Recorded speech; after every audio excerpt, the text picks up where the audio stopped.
Emergency vehicles, ambulance, life boat, ambulance.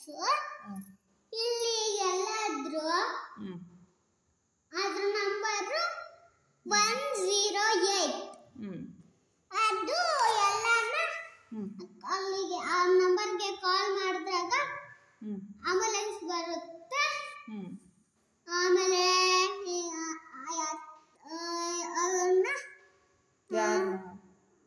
ಪೇಷಂಟ್ನ ಹತ್ತಿಸ್ಕೊಂಡು ಇದರಲ್ಲಿ ಹೋಗ್ತಾರೆ. ಜಾಗ ಬಿಡಬೇಕು. ನಾವು ಆಂಬುಲೆನ್ಸ್ ಹಿಂದೆ ಬಂದಾಗ ಔಟ್ ಸೈಡ್ ಬಂದಾಗ ಜಾಗ ಬಿಟ್ಟು ಸೈಡ್ಗೆ ಹೋಗ್ಬೇಕು. ಯಾಕಂದ್ರೆ ಪೇಷಂಟ್ಗಳಿಗೆ ಎಮರ್ಜೆನ್ಸಿ ಇರುತ್ತೆ. ಅದಕ್ಕೆ ಆಂಬುಲೆನ್ಸ್ಗೂ ಎಮರ್ಜೆನ್ಸಿ ಇರುತ್ತೆ. ಅವತ್ತು ನಿಮ್ಮ ಫೋನಿಗೆ ಎಮರ್ಜೆನ್ಸಿ ಬರ್ತಿತ್ತಲ್ಲ, ಅದಕ್ಕೆ. ಆಮೇಲೆ ನೆಕ್ಸ್ಟ್ ಲೈಫ್ ಬೋಟ್. ಎಲ್ಗನ ಶಿಪ್ಗೆ ಬೆಂಕಿ ಬಿಟ್ಬಿಟ್ರೆ, ಬೋಟಿಗೆ ಬೆಂಕಿ ಬಿಟ್ಬಿಟ್ರೆ ಹಂಗೆ ಕೆಳಕ್ಕೋಗ್ಬಿಡ್ತಾರೆ ಶಿಪ್ ಬೋಟು. ಅವ್ರು ಇರ್ತಾರ ನೀರಲ್ಲಿ ಇರ್ತಾರ. ಅವರು ಯಾರು? ಮನುಷ್ಯಗಳು. ಅದಕ್ಕೆ ಲೈಫ್ ಬೋಟ್ ನಂಬರ್ನ ತಿಳ್ಕೊಂಡು ಕರೆಸ್ಬಿಟ್ಟು ಇದ್ರೊಳಗೆ ಹತ್ತಿಸ್ತಾರೆ. ಅದ್ರಾಗೂ ಡಾಕ್ಟರ್ಸ್ ಇರ್ತಾರೆ. ಅವರೆಲ್ಲ ಚೆಕ್ ಮಾಡಿ ಇದು ಕಳಿಸ್ತಾರೆ, ಹಾಸ್ಪಿಟಲ್ಗೆ ಕಳಿಸ್ತಾರೆ. ಲೈಫ್ ಬೋಟಲ್ಲಿ ಆಂಬುಲೆನ್ಸ್ ಅಂದ್ರೆ ಇಲ್ಲಿ ದೂರ ಏನನ್ನ ಆಗ್ಬಿಟ್ಟಿರುತ್ತೆ ಅಂದ್ರೆ ಅವ್ರ ಪೇಷಂಟ್ಗೆ ಇದಿರ್ಬೇಕು. ಅದು ಏರೋಪ್ಲೇನ್ ಜಾಗ ಬಿಟ್ಟು ಹೋಗ್ಬೇಕು. ಲೈಫ್ ಬೋಟ್ ಲೈಫ್ ಜೆಟ್ಟನ್ನು ಬಿಟ್ಟು ಹೋಗ್ಬೇಕು.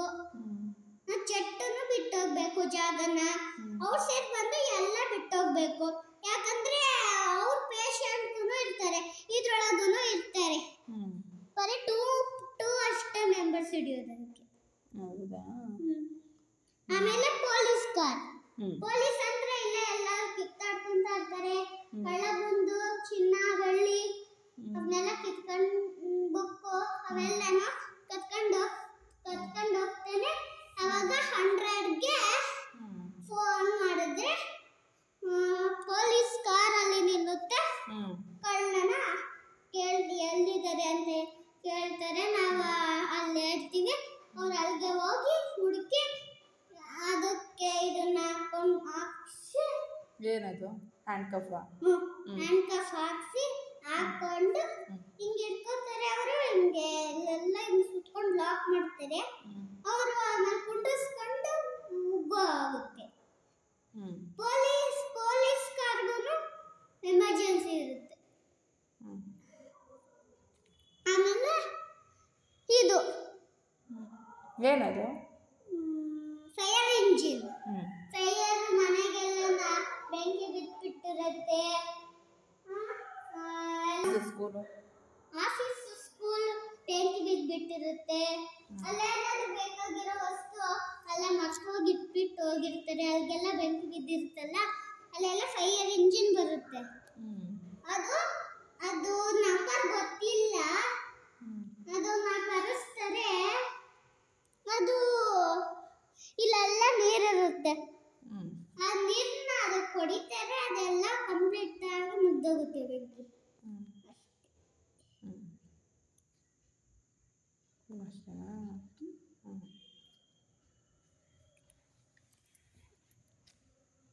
ನೆಕ್ಸ್ಟ್ ಇನ್ನೇನಿಲ್ವಾ? ಇದನ್ನ ಮಾಡ್ತೀನಿ. ಇದನ್ನ ಮಾತ್ರ ಹೇಳಲ್ಲ.